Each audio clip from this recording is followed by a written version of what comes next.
नमस्कार। आपके साथ मैं हूं पंकज रौतेला।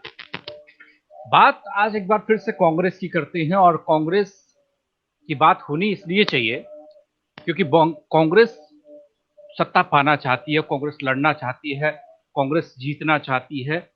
लेकिन उन सबके बावजूद भी आज कांग्रेस के अंदर जो विवाद उठ रहा है, जो अंतर्कलह हो रही है, उस कलह से कांग्रेस कमजोर हो रही है, ऐसा माना जा सकता है, ऐसा कहा जा सकता है। वो भी ऐसे सिचुएशन में जब आपको कई राज्यों में चुनाव फाइट करना हो, कई राज्यों में आपको निकाय चुनाव, पंचायत चुनाव फाइट करने हो, और आगे आप ये देख रहे हो कि आप केंद्र में भी सत्ता में आए, इसके लिए आपकी तैयारियां चल रही। लेकिन उन सबके बावजूद भी आज कांग्रेस की स्थिति अलग अलग राज्यों में कलह की है, विवाद की है। अगर टीम में विवाद होता है तो उसे अच्छा नहीं माना जा सकता। अगर टीम में अलग अलग मत सामने आए और मत इस तरीके से सामने आए कि हाईकमान के सामने तक हर कोई अपनी अपनी बात लेकर पहुंचने लगे, तो उस दौर में कहा जा सकता है कि बात छोटी नहीं है, बात बड़ी हो चली। लेकिन उन सबके बीच ये जानने और समझने की कोशिश करेंगे कि आज कांग्रेस की स्थिति आखिर ऐसी क्यों बनी है। आपको उस पार्टी से लड़ना है जिस पार्टी की अधिकतर राज्यों में सरकारें ही, केंद्र में सरकार है, और अभी चाहते हैं कि आने वाले वक्त में, आने वाले चुनाव में अब उस पार्टी को माफ देंगे। लेकिन उन सबके बावजूद भी क्या ये आपकी तैयारियां हैं?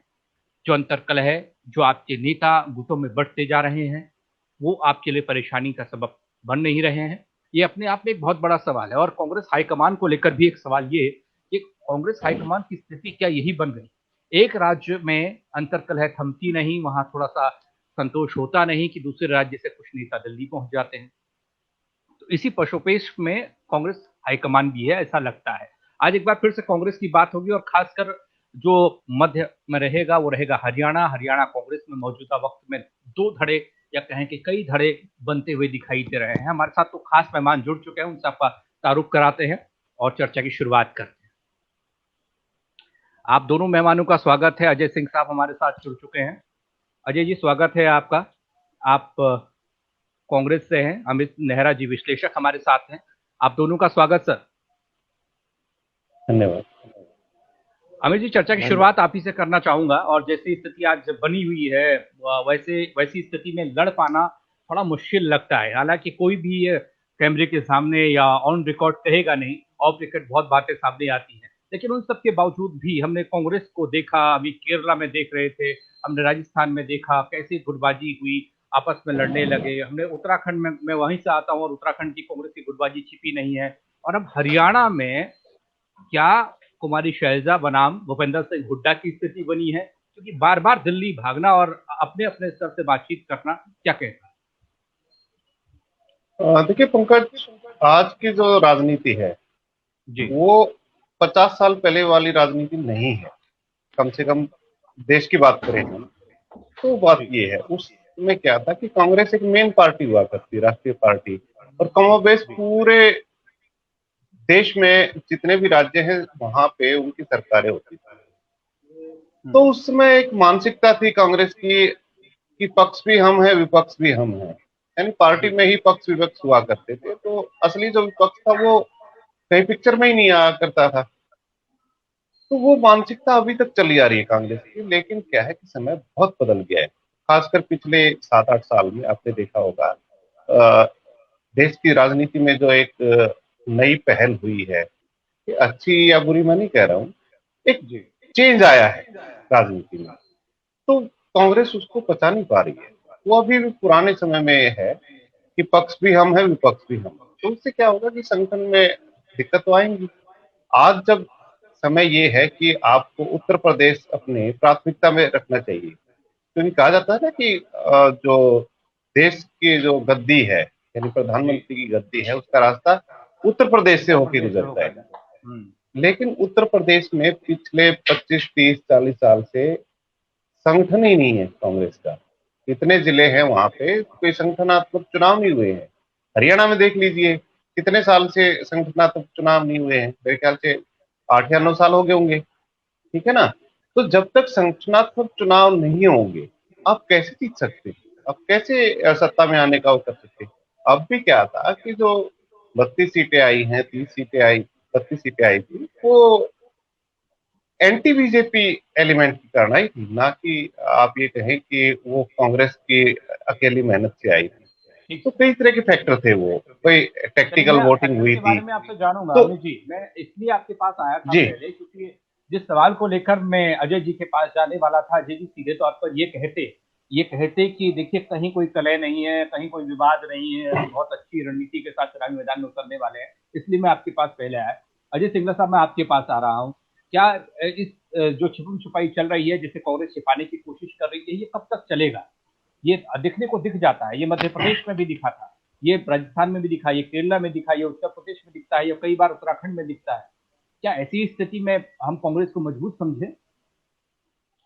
पंकज जी, कांग्रेस के बारे में कहा जाता है, और यह सच भी है, कि कांग्रेस को केवल एक ही पार्टी हरा सकती है, खुद कांग्रेस पार्टी।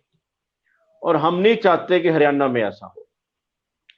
देखिए, यह बिल्कुल सच है कि कांग्रेस पार्टी प्रजातांत्रिक पार्टी है और इसमें हर व्यक्ति को अपनी बात कहने का हक है।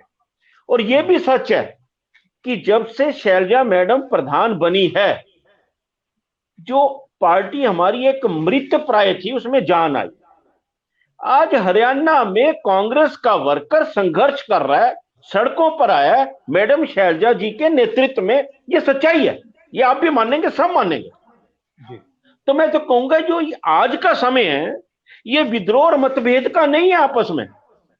ये मतभेद और विद्रोह को छोड़ के भाजपा से, जनसंघ से लड़ने का समय है। और कांग्रेस इस समय शैलजा जी के नेतृत्व में बहुत अच्छी स्थिति में है। तो जो महत्वाकांक्षा है, वो महत्वाकांक्षा हमारी होनी चाहिए कांग्रेस पार्टी को सरकार में लाने की, कांग्रेस पार्टी का संगठन बनाने की, कांग्रेस कार्यकर्ताओं को इकट्ठा रखने की, ना कि उनको तोड़ने की, उनको मतभेद पैदा करने की। शैलजा जी एक ऐसी नेता है, सर्वमान्य नेता है, जो कि केवल हरियाणा के नहीं, राष्ट्रीय स्तर की नेता है। तो मैं तो मैं नहीं कह रहा कि उनकी मीटिंग में क्या बात हुई, मीडिया में आ रही है बातें, अगर ऐसी बातें तो अच्छी नहीं है। मैं 1980 से एक सक्रिय कार्यकर्ता रहा हूं और 2004 से शैलजा जी के साथ काम कर रहा हूं। उनमें बहुत गुण है, मैं नहीं कह रहा कि हुड्डा जी में अवगुण है, यह बात नहीं है। लेकिन इस समय इकट्ठा होकर लड़ने की नीति चाहिए। अरे आप कांग्रेस को तो मजबूत कर लीजिए, आदरणीय जो भी हुड्डा साहब के अगर कह रहे हैं तो। इस समय संगठन की बात हो रही है और संगठन तैयार बैठा है। हमें चाहिए संगठन, ना कि हमें चाहिए बिखराव। तो मैं तो हाथ जोड़ के नहीं। अमित नेहरा जी वाली लाइन पकड़ रहे हैं आप। ये तो अमित नेहरा जी कांग्रेस को सलाह दे तो अच्छा। अब जिस तरीके की स्थिति कांग्रेस में आज है, अब ये कहकर उसको दबाने की कोशिश कर रहे हैं। अगर आप कहते हैं कि तुम्हारी शैलजा जी बेहतरीन है और बढ़िया तरीके से काम कर रही है, तो ये तमाम विधायक का हुड्डा जी के साथ और ये अध्यक्ष की लड़ाई वाली बात, आर पार की बात क्यों चल रही है? क्यों चाहते हैं वो लोग कि एक बार फिर से भूपेंद्र सिंह हुड्डा को कमान दी जाए, उन्हें फ्रंट में लाया जाए, उन्हें अध्यक्ष बनाया जाए? 2019 का चुनाव उनके संरक्षण में लड़ा गया तो बेहतर लड़ा गया। क्यों क्यों ये चीजें निकल कर बाहर आ रही हैं? अगर ये विवाद ही बाहर नहीं आते तो सवाल ही नहीं उठते। और आपको नहीं, विवाद अगर है तो शायद थोड़ा है, मीडिया बढ़ा चढ़ा के कह रहा है। देखिए, इस समय महत्वाकांक्षा व्यक्तिगत नहीं होनी चाहिए, महत्वाकांक्षा कांग्रेस के प्रति होनी चाहिए। उपासना व्यक्तिगत नहीं चाहिए कांग्रेस के प्रति। और मैं आपको सच कहता हूं, आप फिर मुझे बुलाइएगा, कांग्रेस हरियाणा में आने वाली पार्टी है, आने वाली सरकार है, और यह सच है। और यह एक बहुत अच्छा चिन्ह है, यह बहुत अच्छा चिन्ह है। मैं कहूंगा कि हमारी लड़ाई आज, अगर लड़ाई है, एक ऐसी पार्टी के बीच में है जो कह रहे कि सरकार आ रही है, सरकार आ रही है। तो मैं तो उनसे कहूंगा, जो भी अगर ऐसा चाह रहे हैं कि मैडम शैलजा एक बेहतरीन प्रधान है, आओ मिलजुल के हम रहे, कांग्रेस को संगठित करें, इसका संगठन बनाए। आपसे हमको चाहिए होगा, जिस बात का जिक्र नेहरा साहब ने किया, संगठनात्मक जो पद हमें देने होते हैं, जो चुनाव हम करते हैं, उन चुनावों को हम नहीं करा पाए, यानी कांग्रेस नहीं करा पाई। ये इसकी फीस भी कहीं ना कहीं कार्यकर्ताओं और तमाम उन लोगों के मन में है जो आज आवाज उठा रहे हैं। बिल्कुल पंकज जी, मेरी बात सुनिए, मैं तुरंत एक कांग्रेसी वर्कर हूं। ठीक है कि मैडम शैलजा हमारी प्रधान है और हम आज स्पोक्स पर्सन कांग्रेस के, शैलजा जी के भी है। यह सच्चाई है कि तंवर जी को भी नहीं चलने दिया गया और कांग्रेस में बहुत ज्यादा डाउनफॉल आया। सच बात है। लेकिन आज कांग्रेस में डाउनफॉल नहीं है, आज कांग्रेस बहुत अच्छी स्थिति में है और संगठन बना पड़ा है, सिर्फ उसकी घोषणा होनी है। तो मैं तो एक प्रवक्ता होने के नाते, कांग्रेस प्रवक्ता होने के हाथ जोड़ के निवेदन करूंगा कि हमें मतभेद नहीं करने।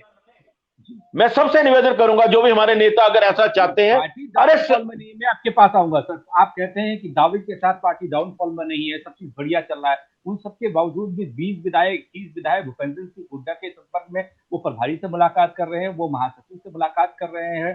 वो कौन सी बात कर रहे होंगे थे? वो ये तो नहीं कर रहे होंगे लंच डिनर में क्या होने वाला है, वो ये नहीं कर रहे होंगे कि कुमारी शैलजा के साथ हम ये करने वाले, इस तरीके से काम कीजिए। ये जो दिल्ली में जो जमावड़ा लग रहा है, मैं ये सवाल को आपसे जानने की कोशिश करूंगा, लेकिन उससे पहले अमित नेहरा जी के पास जा रहा हूँ। अमित जी, एक G23 ग्रुप कहा गया, और ये शैलजा जी ने कहा है, अब जब लड़ाई तकरार बढ़ रही है तो डायरेक्टली भी और इनडायरेक्टली भी तमाम बातें बाहर आ रही हैं। उन्होंने कहा कि भूपेंद्र सिंह हुड्डा उस टीम का हिस्सा है जो टीम G23 है, यानी कि वो पीछे जिस तरह के सवाल जवाब हुए थे, आपको याद होगा, उसमें गुलाम नबी आजाद और तमाम लोग थे। यानी कि खींचातान बड़ी है, और इसमें कम भी नहीं आका जा सकता किसी को, क्योंकि जो हरियाणा की राजनीति है, आप दोनों बेहतर समझते हैं। जाट एक है, दलित दूसरी हैं, एक पूर्व आपके केंद्रीय मंत्री रही है, एक पूर्व मुख्यमंत्री रहे हैं। इसमें अपने आप को छोटा कमतर कोई कह नहीं सकता। शायद लड़ाई की वजह यह है। नेहरा जी। नहीं पंकज, हमें G23 पे इतना नहीं सोचने विचारने की बात, हमें ये देखना है कि जो स्थानीय क्षत्रप हैं, हमें उन पे विचार करना होगा। देखिए, जब केंद्र मजबूत होता है, पार्टी कोई भी हो, बीजेपी हो, सीपीआई हो या फिर कांग्रेस हो, जब केंद्र मजबूत होता है तो छत्रप जो होते हैं नीचे, जो स्टेट होते हैं, स्टेट की इकाई होती है, उनमें हिम्मत नहीं होती कि उनकी हुक्म उदुली कर दें। अब मेरी बात समझ रहे हैं? कांग्रेस का जो आज सेंटर है, जो केंद्र है, वो मजबूत नहीं रहा उतना। उसकी वजह ये है कि आप पंजाब को देख लीजिए, आप हरियाणा को देख लीजिए। पंजाब की जो इकाई है, कांग्रेस की इकाई, वो हुक्मदुली करने के स्थिति में है। यानी वो, अगर केंद्र उनको कुछ आला कमान, जो कांग्रेस आला कमान उनको कोई हुक्म दे, तो वो स्थिति में है कि वो मना कर दें जी। और कमोबेश वही स्थिति, उतनी तो नहीं कहूंगा मैं, लेकिन काफी हद तक ये स्थिति हरियाणा में भी है। वजह ये है कि कांग्रेस का अपने दम पे कोई ज्यादा प्रभाव रहा नहीं हरियाणा में। भूपेंद्र सिंह हुड्डा ने जो पकड़ बनाई है, और भूपेंद्र हुड्डा की पकड़ भी पूरे हरियाणा में तो नहीं है। जो पुराना रोहतक है, जिसमें रोहतक आ गया, सोनीपत आ गया, झज्जर आ गया, उन्होंने इतनी बढ़िया किलेबंदी कर ली है, उनको कोई चुनौती देने वाला है ही नहीं वहां पे। फिर कांग्रेस का अगर कोई वो होता अपना संगठन का के हिसाब से, तो अपना संगठन बनाते यहाँ पे। लेकिन अब वहां पे स्थिति ऐसी होगी कि आला कमान भी अगर चाहे तो भी मुझे नहीं लगता कि वहां पे कोई सेंधमारी कर सकती है आला कमान। और यही वजह है कि हमने 2019 में देखा था, मेरे ख्याल से जुलाई की बात है, जून जुलाई की, जब रैली रखी थी, जुलाई की बात है, रोहतक में, जब अशोक तंवर को पद से हटना पड़ा था। सरेआम धमकी दी गई थी केंद्र को, आला कमान को, कांग्रेस के, कि आप इनको हटाइए, नहीं तो हम अलग पार्टी बना लेंगे। और केंद्र में इतना दम नहीं था कि वो ये कह दे कि हाँ, हम आपको निकाल ही देंगे। अब मेरी बात समझ रहे हैं? बिल्कुल समझ रहे। अगर ऐसी धमकी आज बीजेपी की कोई लोकल इकाई दे, तो बीजेपी स्थिति में नहीं है कि उनको ये कह दे कि हाँ भी तुम्हारी बात मान ली जाएगी, सार्वजनिक रूप से कम से कम। ये चीजें पर्दे के पीछे होती है। और देखिए, कांग्रेस का एक और भी रहा है पंकज, यहाँ पे जिस चीज का जो बाजा ज्यादा बचता है ना, सरेआम जो होती है, वो चीज होती नहीं, आला कमान उससे उल्टा चलता है। तो ये चीजें, बहुत सारी चीजें हैं। तो सबसे पहले तो ये है कि यहाँ पे संगठनात्मक चुनाव, अगर जी ये संगठनात्मक चुनाव की बात करें, लेकिन मैं तो इस वक्त दूसरी बात, एक और महत्वपूर्ण बात, जी, एक और महत्वपूर्ण बात ये है, भाई ठीक है, भाई कांग्रेसियों का तो कहना जायज है और कहना भी चाहिए। देखो भाई, हमारा जो प्रदेश का अध्यक्ष है वो मजबूत है, बहुत मजबूत है, लेकिन अगर मजबूत होता तो राज्यसभा की सीट जैसे उनसे, मैं तो ये कहूंगा कि एक तरह से छीन ली गई। भाई आप पढ़े नहीं अपने लिए, भाई आप कंटिन्यू कर सकते थे। लेकिन वहां पे जब अड़ना था, उनको त्याग पत्र देने की धमकी देनी थी, सार्वजनिक रूप से कुछ कहना था, लेकिन वहां पे जो उन्होंने कमजोरी दिखाई, तो उस कमजोरी का फायदा तो उठाएंगे देखिए विरोधी। आप जी पंकज। बिल्कुल। नहीं अमित जी, मैं आपने कहा ना केंद्र की बात, आला कमान हाई कमान की बात, मैं तो मौजूदा वक्त में राहुल गांधी, सोनिया गांधी जी, प्रियंका गांधी जो दिल्ली में रहती है, उनकी स्थिति को लेकर बड़ा हैरान परेशान हूँ कि वो किस तरीके से मैनेज कर रहे हैं या डैमेज कंट्रोल कर रहे हैं, कैसे संभाल रहे होंगे। एक राज्य का मुद्दा खत्म होता नहीं, दूसरा राज्य के लोग, विधायक और नेता सामने आ जाते हैं। ऐसे पिछले कुछ दौर से हम ऐसे ही देख रहे हैं। पहले जब मध्य प्रदेश में सरकार जब गई, उस दौर में देखा कुछ इस तरह की स्थिति बनी। राजस्थान में देखा सचिन पायलट, अशोक गहलोत आपस में उनका किस तरीके से टकराव है, वहां की स्थिति कैसे संभाल रहे होंगे। अभी पंजाब की स्थिति को देखा, कैसे दिल्ली में वो लोग डैमेज कंट्रोल किए, जैसे संभाले संभाले। और अब हरियाणा की बारी, और आगे जाके यूपी होगा या फिर उत्तराखंड होगा। तो ऐसी स्थिति में हाईकमान, आला कमान और तमाम नेता जो पूरी रूपरेखा तैयार करते हैं, अमित भाई आपसे सवाल है सर कि ये आज करें तो करें क्या, क्या इनके सामने रास्ते हैं, किस तरीके से करें, कौन सा वो मजबूत एक्शन ऐसा लिया जाए। क्योंकि देखिए जनाधार रहा नहीं, वोट भी छिटकता जा रहा है जैसी स्थिति आज है। देखिए पंकज, बात ये है, सोनिया गांधी ने पिछले जो 10 साल थे, आप ये मान के चले कि 2004 से लेकर 2014 तक जी एक अच्छी लीडरशिप दी कांग्रेस को। और सबसे बड़ी बात ये रही कि उन्होंने त्याग किया, कोई माने या ना माने, लेकिन मैं व्यक्तिगत रूप से मानता हूं कि वो चाहती तो प्रधानमंत्री बन सकती थी, उनको रोकने वाला कोई नहीं था। लेकिन उन्होंने जी प्रधानमंत्री ना बन के इस तरह बांधे रखा पूरी पार्टी को और अपने जो साथी थे जो यूपीए में, तो वो उनकी छतरी के नीचे आए। लेकिन अब क्या है कि बीमारी, एक तो बीमार है वो, है ना, एक फिजिकल, आपकी जब वो नहीं रहती है, आप कमजोर हो जाते हैं, कम हो जाते हैं, शरीर आपका साथ नहीं देता है। तो एक तो वो हो गया सोनिया जी के साथ। दूसरा, अहमद पटेल जो चाणक्य कहे जाते थे वो नहीं रहे, आपको वो भी ध्यान रखना पड़ेगा। तीसरी बात यह है कि राहुल गांधी उतनी रुचि नहीं लेते जितनी लेनी चाहिए। एक सेंटर में जो अगर अध्यक्ष है, आपका केंद्रीय अध्यक्ष है, वो एक रुचि लेने वाला होना चाहिए, उसको 24 घंटे आपको डिवोट करने चाहिए, उसको आपको हर समय कनेक्ट में रहना चाहिए। लेकिन वो इस तरह की उनकी मेंटेलिटी है नहीं, वो जी एक अलग ही जीवन बिताते हैं। अच्छा, ठीक। प्रियंका को भी ज्यादा इतनी, वो एक पारिवारिक महिला है, परिवार उनके लिए प्रायोरिटी है। तो देखिए तीनों का अपने अपने वो हैं, जिसको कहते हैं प्राथमिकताएं, उनके लिए मुझे नहीं लगता कि पार्टी ज्यादा प्राथमिकता रखती है। अब ठीक। होना ये चाहिए कि एक आदमी ऐसा हो जो मजबूत हो और वो अपनी टीम बनाए। जैसे आपने कहा कि G23, G23 होना कोई बुरी बात नहीं है, बशर्ते वो पार्टी के लिए काम करे। बिल्कुल आपका बिल्कुल। एक एक परामर्श मंडल होना चाहिए, कोई उनका अनुभव है एक से एक। देखो, कांग्रेस में ये नहीं कहता कि मैं नेताओं की कमी है, एक से एक ब्रेन है कांग्रेस में। जो पुराने, जो जिसको कहते हैं ना कि मठाधीश हैं, एक से एक ब्रेन है उसमें। तो उनकी जो योग्यता है उनका फायदा उठाना चाहिए। भाई आप पूछें कि हरियाणा में क्या करना चाहिए, भाई किसी को पर्यवेक्षक लगाओ, किसी को कुछ करो, तो आप करो, तो उनका यूज तो करो। वो जब तक यूज नहीं हो रहा तो आपके खिलाफ वो षड्यंत्र ही ठीक। करेंगे, जी आपको टॉपल डाउन करेंगे, आपको जी। नहीं देंगे। तो ये हम्म। चीज जब तक नहीं करेगी कांग्रेस, तब तक मुझे नहीं लगता कि नहीं, अच्छा अब अजय क्या सिन्हा है जी कि क्या इस अब बात को समझ रहे हैं, देखिए, अमित नेहरा, ये ऐसा कांग्रेस है पंकज जी, संभल नहीं एक सकती एक है। मिनट, एक मिनट पंकज जी। जी अगर बोलिए सर। अभी कांग्रेस प्रवक्ता ने कहा कि हमारी तैयार हैं, जो संगठन की सूची है, जो भी है पदाधिकारी हैं, लेकिन कम से कम ये तो बताइए कौन सी चीज रोक रही है उसको सार्वजनिक करने से, उस पर ठप्पा लगाने से कौन सी चीज रोक रही है। पूरा प्रदेश और पूरी पार्टी यही तो पूछ रही है कांग्रेस से कि आपको रोक कौन रहा है। यहाँ पे अगर केंद्र का जो अध्यक्ष है या आला कमान है, वो अगर ये कह दे कि हमें एक हफ्ते के अंदर कार्यकारिणी चाहिए, किसी तरह दो आप, तो जब बिल्कुल तक कार्य आला कमान मजबूत नहीं होगा तो ये हर आदमी के पास, भाई मेरे हिसाब से तो यहाँ पे 7-8 लिस्टें बनी होंगी। भाई रणदीप सुरजेवाला की अलग लिस्ट होगी, किरण जी जो है उनकी अलग होगी, चौधरी, हाँ। भूपेंद्र सिंह हुड्डा की अलग होगी, शैलजा जी की अलग होगी। अलग होगी। तो ये तो हाँ, तो पूरा प्रदेश ये जानना चाह रहा है कि असली लिस्ट और कौन सी लिस्ट है वो कम से कम सामने तो आए, कब तक आए।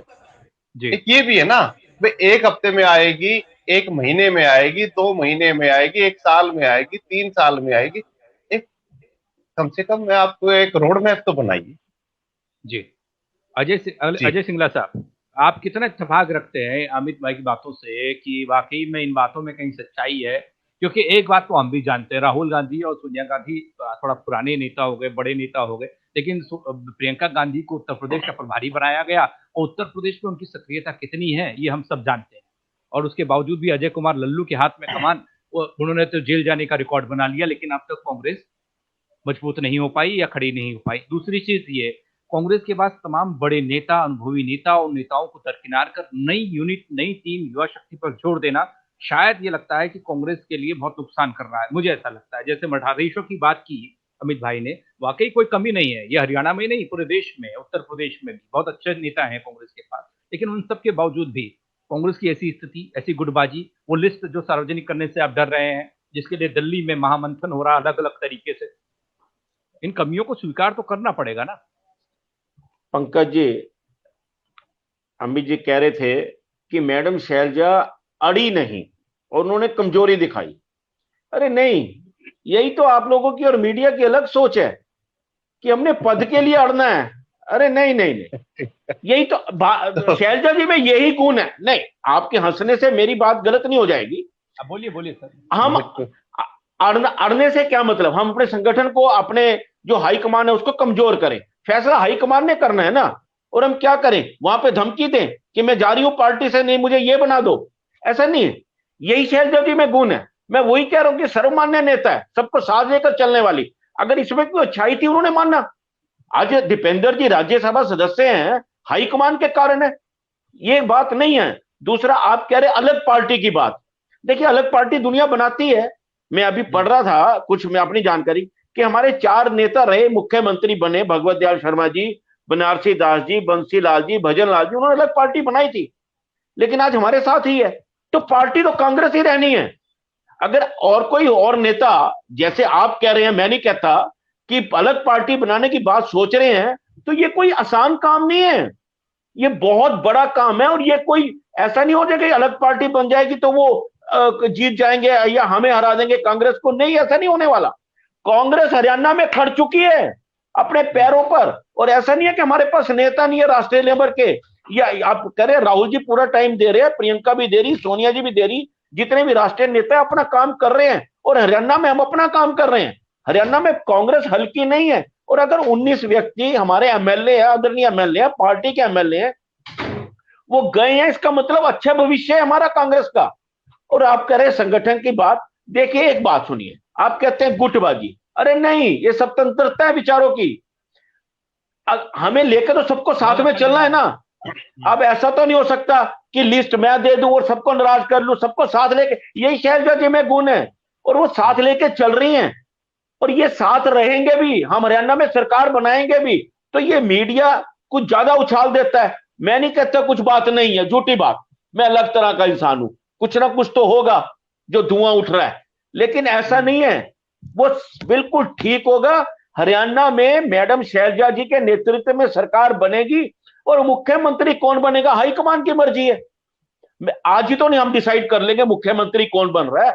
तो हमें तो संगठन को मजबूत करना है, हरियाणा में कांग्रेस की सरकार बनानी है। और ये 100% है कि मैडम शैलजा सर्वमान्य नेता हैं। बहुत अच्छी बात है। आप वो लिस्ट सार्वजनिक क्यों नहीं कर रहे हैं जो आप आगे तय कर चुके हैं, नाम जो नाम सामने आ चुके हैं, कांग्रेस की राज्य इकाई ने ये तय कर दिया है कि इस तरीके से चुनाव होंगे और इस तरीके से हम कराएंगे। तो लड़ाई किस बात की है? हमें तो ये जानकारी जो निकल कर आ रही है, जो बार बार बैठकों का दौर कोई लगता है कि लड़ाई मीडिया, देखिए बात का ये कहना है कि हमें इतना कर दिया जाए उस लिस्ट में, इसलिए ये दबाव बनाया जा रहा है, प्रेशर बनाया जा रहा है। देखिए, जब बड़ा परिवार होता है ना, परिवार तो बड़ा है और सबको आजाद दिया, यूपी की तरह तो है नहीं सरकार हमारा कि योगी जी के खिलाफ सारे चले गए और डांट पड़ी, अब कोई बोलने वाला नहीं है, किसी की हिम्मत नहीं है। और अगर कोई आदरणीय प्रधानमंत्री के खिलाफ बोल दे तो राजनीति खत्म हो जाएगी उसकी। ये बड़ा परिवार है, सबको बोलने का क्या पूरी स्वतंत्रता है। और मैं तो फिर वही कहूंगा, हरियाणा में मैडम शैलजा जी प्रधान हैं और रहेंगी, उनके नेतृत्व में चुनाव होगा, हम सरकार बनाएंगे और हमारा हाईकमान जो भी आदेश देगा मैडम शैलजा जी, उनकी टीम उसको मानेगी। जी, लेकिन इन सब के बावजूद भी अच्छी बात है आप बोल रहे हैं आदेश, लेकिन आपको ये नहीं लगता है कि एक पुरानी पार्टी, बड़े दिग्गज नेता, अमित भाई ने जिक्र किया उस बात, लेकिन इन सब के बावजूद भी ये मनमुटाव जिसको आप कहते हैं कि बोलने की स्वतंत्रता, पूछने की स्वतंत्रता, ये लोकतांत्रिक अधिकार है, बार बार ये क्यों कहना पड़ता है? जब अशोक गहलोत और सचिन पायलट पर टकराव होता है तब यही कहा गया, कमलनाथ ने जब सरकार मध्य प्रदेश में बनाई उसके बाद जो स्थिति हुई तब यही कहा गया कि हाँ देखिए हमारी पार्टी में सब चीजें बढ़िया हैं, स्वतंत्रता है, इसलिए ज्योतिरादित्य सिंधिया अपना काम कर गए। ऐसी स्थिति क्यों आती है, क्यों फंस जाती है कांग्रेस? क्योंकि देश की सबसे पुरानी पार्टी, जिसने देश पर सबसे ज्यादा राज किया, और आज ऐसी स्थिति की। मैं तो पंकज जी आपकी बात को ही कह रहा हूं कि ये तो बहुत अच्छा चिन्ह है कांग्रेस पार्टी के लिए, क्योंकि हमें नजर आ रहा है कि कांग्रेस सत्ता में आने वाली है और इसलिए वो सोच रहे कि कोई मैं कह रहा हूं लड़ाई इससे आज ही मुख्यमंत्री की अगर शुरू हो रही है, मान लो आपके अनुसार, मीडिया के अनुसार, ये तो अच्छा चिन्ह है। और मेहनत करेंगे और ज्यादा अच्छी सीटों के साथ आएंगे और अच्छी मेजोरिटी के साथ आएंगे, अच्छा चिन्ह है। अब बात रही लिस्ट की, जल्दी आपको पता चल जाएगा। ये इस बात का जवाब मैं उनसे लूंगा और वो बेहतर तरीके से बता पाएंगे ये संकेत सकारात्मक है या नकारात्मक है, क्योंकि विश्लेषक ही विश्लेषण कर सकता है, वो समझा सकता है राजनीति में इसके मायने क्या है, ऐसे विवादों के क्या अर्थ निकाले जाए और क्या परिणाम आते हैं। अमित भाई, देखिए पंकज, इस बात को मानने में कोई इनकार नहीं होना चाहिए, चाहे कोई कांग्रेसी हो, चाहे बीजेपी हो, चाहे कोई तटस्थ हो। भाई आज जो हैसियत भूपेंद्र सिंह हुड्डा की हरियाणा कांग्रेस में है वो किसी भी नेता की नहीं है, कोई उनके पास भी नहीं है हरियाणा में। तो मैं केंद्र के स्तर पे नहीं कह रहा हूँ, मैं हरियाणा के लेवल पे कह रहा हूँ, और उनके खिलाफ नहीं जाएंगे। नहीं, ऐसा है, आपने कहा, मैं अभी आपने कहा जब, अरे यार मैं नहीं बोलता, आप बोल लो, आप बोल लो, मैं नहीं बोलता, आपके बीच में नहीं बोला मैं, नहीं आप बोल लो। नहीं यार क्यों बोला, आपका टाइम नहीं आएगा क्या? इसका बोला आप इतने डरे हुए हो क्या मैं कोई गलत बोल रहा हूँ? भाई आपका टाइम आया, मैंने बोला एक शब्द भी? मैं आपसे क्या निवेदन, ऐसा अभी आप खुद कह रहे थे कि हुड्डा साहब केवल ओल्ड रोड तक है, अभी आप कह रहे हैं कि उनसे बड़ा नेता कोई नहीं है, यानी कि आप अपने आप को ही आप जवाब दीजिएगा ना सर, अभी बोलने दीजिए अमित जी को। इनको 20 मिनट दे दो। नहीं सर आप बोलिए प्लीज। यार इनमें यही तो सहनशीलता ही तो नहीं है। अरे अगला कोई बोल रहा है, आप में कोई अदब नाम की चीज नहीं है क्या? आप बीच में डिस्टर्ब करोगे जी, अपनी बात कंप्लीट कीजिए। देखिए मैं ये कह रहा हूं कि भूपेंद्र सिंह, फिर वही बात, बोलिए कोई बीमारी है क्या जी? नहीं, एक तो अपने शब्दों पर कंट्रोल कीजिए, आप राजनीतिक विश्लेषक, मैं चला ही रहता हूं। नहीं मैं नहीं कह रहा, आप प्लीज तो आप बीच से क्यों बोल रहे हैं? पढ़े लिखे नहीं, अपने शब्दों पे आप देखिए संयम रखें। बिल्कुल मैं वही शब्दों पे कायम हूँ। ठीक है अजय सिंगला जी, मैं आ रहा हूँ तो आपके पास भी आऊंगा अभी। अमित ठीक बात है, सुन लीजिए सर प्लीज, रिक्वेस्ट है, इसमें कोई दिक्कत नहीं है, हम एक टॉपिक पर चर्चा कर रहे हैं, इसकी गंभीरता बिल्कुल। देखिए सहनशीलता होनी चाहिए, भाई अगला कोई बोल रहा है उसे सुनो, आपकी बारी नहीं आएगी, या तो आप में इतना डर है कि मेरी बारी आएगी नहीं, तो आप बोल लो पहले हमारे से। ठीक है, पंकज जी भी नहीं बोलेंगे, आप बोल लो, आपको आधा घंटा दे देंगे, 1 घंटा दे देंगे। देखिए मैंने सहनशीलता होनी चाहिए, चर्चा के लिए बुलाया प्लीज। एक अदब भी सीखना चाहिए इनको। कोई ठीक है प्रवक्ता आप बन गए, लेकिन आपको थोड़ा अदब होना चाहिए। ठीक है, उम्र के साथ आदमी बड़ा नहीं होता। ठीक है, बात कंप्लीट कीजिए। तो बात यह है कि हरियाणा में भूपेंद्र सिंह हुड्डा के कद का कोई नेता नहीं है आज के दिन कांग्रेस में। और अभी बात चल रही थी कि किसी ने पार्टी बनाई, विकास पार्टी बनाई, ठीक है ना, चौधरी वीरेंद्र ने बनाई, तरह तरह के उदाहरण दिए, लेकिन वो आगे। लेकिन 2 साल पहले हमने देखा, भाई अगर आला कमान में इतना दम होता तो कह देता निकलो बाहर, क्यों आपने अध्यक्ष को हटाया? भाई सरेआम लोगों ने तमाशा देखा ना हरियाणा में, और पूरे देश ने देखा। भाई अशोक तंवर रोता हुआ बाहर निकला, भाई क्या मजबूरी थी? ये चीजें देखिए, कहनी आसान है, बैठ के ग्राउंड की रियलिटी आप अगर देखेंगे, समझेंगे, तो आपको पता लगेगा भाई आज किसमें हिम्मत है भूपेंद्र सिंह हुड्डा के खिलाफ जाने की हरियाणा में।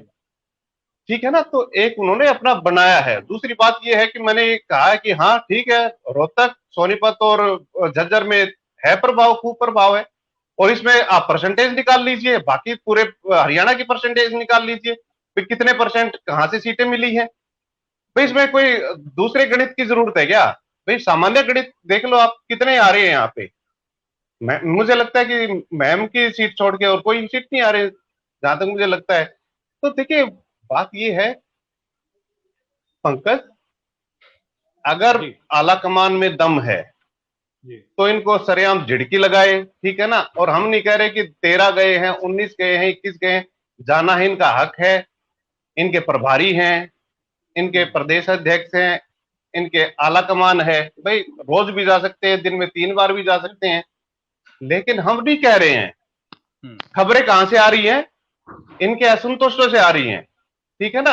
हम कोई खबर थोड़ी बनाते हैं, ना तो पंकज जी बनाते हैं, ना अमित नेहरा खबर बनाता है। भाई खबर देने वाला कौन है? हमें कोई सपने थोड़ी आते हैं कि वहां पे 13 आदमी गए हैं, 19 आदमी गए हैं। खबरें लीक यही करते हैं। तो अपने अपना दामन ठीक संभालिए, दूसरे फिर उंगली उठाइए कि आप गलत है। भाई ठीक आप, हमें क्या पड़ा, आप संगठन बनाए ना बनाए, हमारी सेहत पे असर थोड़ी पड़ने वाला है, ठीक है ना? चाहे बीजेपी बनाए, चाहे कांग्रेस बनाए, चाहे लोकदल बनाए, चाहे ओम प्रकाश चौटाला बनाए, कोई बनाए, लेकिन ठीक हम तो ठीक चर्चा कर रहे हैं, और हम कम से कम निष्पक्ष रहे। हमारा तो जमीर यही कहता है। हमें ये नहीं जी कहना कि हम भूपेंद्र सिंह हुड्डा के अनुयायी हैं या हम शैलजा के अनुयायी हैं। भाई ठीक है, हम तटस्थ रह के हम विश्लेषण कर रहे हैं। भाई अभी ठीक तक की इनकी जो हो रही है, भाई अशोक तंवर को अगर सरेआम बेइज्जती करके ना निकाला होता, तो मुझे लगता है कि कांग्रेस पार्टी और मजबूत होती। और आगे का भी क्या भरोसा कि कौन निकल जाए, फिर प्रेशर कितना पड़े आला कमान। ये तो आला कमान के ऊपर डिपेंड करता है कि वो कितना प्रेशर सह सकती है। ठीक है भाई ठीक है अगर आला कमान में दम है तो आके कह क्यों नहीं देती? भाई मीडिया को आप आरोप लगा रहे हैं, मीडिया पे कि मीडिया गलत कर रहा है, तो आप आला कमान को कहो कि आके कहें कि ऐसा कुछ नहीं है। लेकिन वहां कुछ भी नहीं है, वहां ठीक है कुछ भी नहीं है। ठीक है जी। ठीक है अजय जी, मैं आपके पास आ रहा हूँ। लास्ट सवाल मेरा ये होगा और इसके बाद वक्त ज्यादा बच नहीं रहा है। इन तमाम सवालों के बीच भी इतनी हिम्मत कैसे मिल जाती है कि हम लोग कुछ नहीं है कहकर आगे निकल जाते हैं और इसे सिर्फ और सिर्फ चर्चा का दौर बता देते हैं, जबकि हम ये जानते हैं कि स्थिति बहुत कठिन है। ये विवाद पैदा हो रहे हैं, ये विवाद आगे जाकर हमारे राह में रोड़ा बनेंगे, यानी कि पार्टी के काम में रोड़ा बनेंगे, जीत में रोड़ा बनेंगे। और क्या ये आला कमान को लेकर जो सवाल उठते रहे हैं, ऐसा नहीं है केवल अमित नेहरा जी ने इस बात को कहा है, इससे पहले भी ऐसा हुआ है कि ठोस रणनीति बनाने और ठोस एक्शन लेने की क्षमता शायद कांग्रेस आला कमान खो चुकी है। पंकज जी, बिल्कुल सही बात है कि इस प्रकार की बातें बाहर आने से जो वर्कर्स हैं उनके अंदर भी असंतोष आता है, उनकी मजबूती में कमी आती है जो नहीं आनी चाहिए। ये बात बिल्कुल सही है कि हमें बतौर कांग्रेस एक, और रही बात, देखिए आप नाराज हो गए थे, मैं एक बात कहना चाहता हूं कि हुड्डा साहब अगर ओल्ड रोहतक में एक अच्छे नेता है, सिर्फ ओल्ड रोहतक में नहीं और जगह भी उनका प्रभाव होना होगा, मैं नहीं कहता, तो वो कांग्रेस का ही तो है। आप क्या सोच रहे हैं कि अगर मान लो मैं कांग्रेस का प्रवक्ता हूं, आज मैं प्रवक्ता नहीं रहता, तो क्या मेरी वैल्यू उतनी रहेगी? नहीं, यही हम गलत हैं, यही सोच के हम गलत हैं। मैं मानता हूं कि एक अच्छा लीडर है कोई, ठीक, लेकिन ये वो पार्टी के कारण है, ये नहीं भूलना चाहिए हमें। और पार्टी आज किसके साथ है? पार्टी मैडम शैलजा जी के, पार्टी का नेता कौन है? मैडम शैलजा जी हैं। उनको किसने बनाया? हाई कमान ने बनाया। डिसीजन कौन लेगा? हाई कमान लेगा। मैं आपसे यही निवेदन करना चाहता हूं कि अगर हम हैं तो पार्टी से हैं, हम पार्टी से हैं। मुद्दा किसके है? पार्टी के, कांग्रेस पार्टी से है। अगर वो कोई गलत सुना जाएगा ना, उनके गुस्से को भी देखा जाएगा ना, उसका समाधान निकालने की कोशिश होगी ना सर। ये हाई कमान ने देखना है। मैं आपको या उनको सुना ही नहीं जाएगा। कौन नहीं सुन रहा उनको? आप ही तो कह रहे हैं कि 19 एमएलए बैठे हैं दिल्ली में, वो अपनी बात कोई लेके गए हैं। वो अपने हुड्डा, आप ही बता रहे हैं कि हुड्डा साहब को चाहते हैं कि प्रधान बनाना, हम नहीं कह रहे। मीडिया की जी बात है। जी। तो उनकी बात सुनी जा रही है हाईकमान के द्वारा, ये सारा मीडिया दिखा रहा है ना, तो यही कांग्रेस तो ही सुन जानना रही चाह है। रहे हैं, यही तो जानना चाह रहे हैं सर कि ये 19 विधायक, ये 20 विधायक क्यों कुमारी नहीं शैलजा को लेकर, नहीं, जो अध्यक्ष है, उनको लेकर नाराज हैं, उनकी कार्यशैली को लेकर नाराज हैं? आज अब इस बात को आज तो बताएंगे नहीं आज भाई। मीडिया आपके में पास ये भी कितने आ रहा है, विधायक, कल आपके कल कितने मीडिया में विधायक ये और भी कितने आया। नाराज? पंकज जी मेरी बात, मीटिंग में क्या हुआ मीटिंग वाले जानते हैं। कल अखबारों में यह भी आया सर कि विवेक बंसल जी जो हमारे प्रभारी है, उन्होंने कहा कि उन जो विधायक आए थे उन्होंने नेतृत्व परिवर्तन की बात नहीं की बल्कि संगठन की बात की। और अब मीडिया में यह भी आ रहा है कि 19 जो मीडिया में आ रहा है, मैन मीटिंग में नहीं था, कि उनकी बात को सुना जा रहा है और उसको समझा जा रहा है। ऐसा नहीं है। देखिए, बड़े घर में अगर कोई असंतोष है, अभी उसकी आवश्यकता हरियाणा में नहीं है। हरियाणा चलो आने वाला वक्त मैडम बताएगा। शैलजा जी के नेतृत्व में पूर्ण रूप से अच्छा काम कर रहा है, चल रहा है, और हाई कमान ने डिसाइड करना है कि वो क्या होना है। इस ये समय बातें में बिल्कुल अशोक तंवर जी के दौर में भी सुनी गई थी, समझी गई थी, बहुत देखा, क्योंकि सियासत है, सियासत को तो इतना समझ ही रहे हैं आप, मैडम शैलजा जी या उच्च कोटि की नेता हैं। आप अशोक तंवर जी के साथ उनको नहीं जोड़ सकते। अगर जी। कोई आदमी, कोई भी हमारा नेता अगर बात करेगा तो उस स्तर के मुताबिक बात होती है। मैडम ठीक है, शैलजा जी के नेतृत्व में कांग्रेस पूरी तरह से संगठित है और आगे बढ़ रही है। ठीक है, बहुत शुक्रिया आपका अजय सिंगला साहब हमारे साथ जुड़ने के लिए। अमित नेहरा जी, आपका भी बहुत बहुत शुक्रिया। और उम्मीद यही कर सकते हैं कि कांग्रेस में जो कलह की स्थिति बन रही है, या ये मतभेद हैं जो किसी बात को लेकर उभर कर सामने आ गए, ये आने वाले वक्त में बेहतर हों और इन्हें देखा जाए, समझा जाए। लेकिन उन सबसे इतर आज की स्थिति कांग्रेस के लिए क्या लड़ने की है, झगड़ने की है, विवादों में रहने की है, या फिर अपने लिए बेहतर काम करने की, रणनीति बनाने की, कांग्रेस आलाकमान को ये सोचने की कौन बेहतर नेता, कौन आगे ले जा सकता है, किस राज्य में इस पार्टी को जो आज सिकुड़ती जा रही है, जिसका जनाधार खिसकता जा रहा है, उस जनाधार को वापस कैसे पाया जाए। लेकिन उन सब के बावजूद भी अलग अलग राज्यों से राज्य कांग्रेस के तमाम नेता आपसी गुटबाजी में उलझे हुए दिखाई देते हैं। कहीं यह उलझन कांग्रेस को और ना उलझा दे आने वाले वक्त में। और शुक्रिया आप सभी का हमारे साथ जुड़ने के लिए।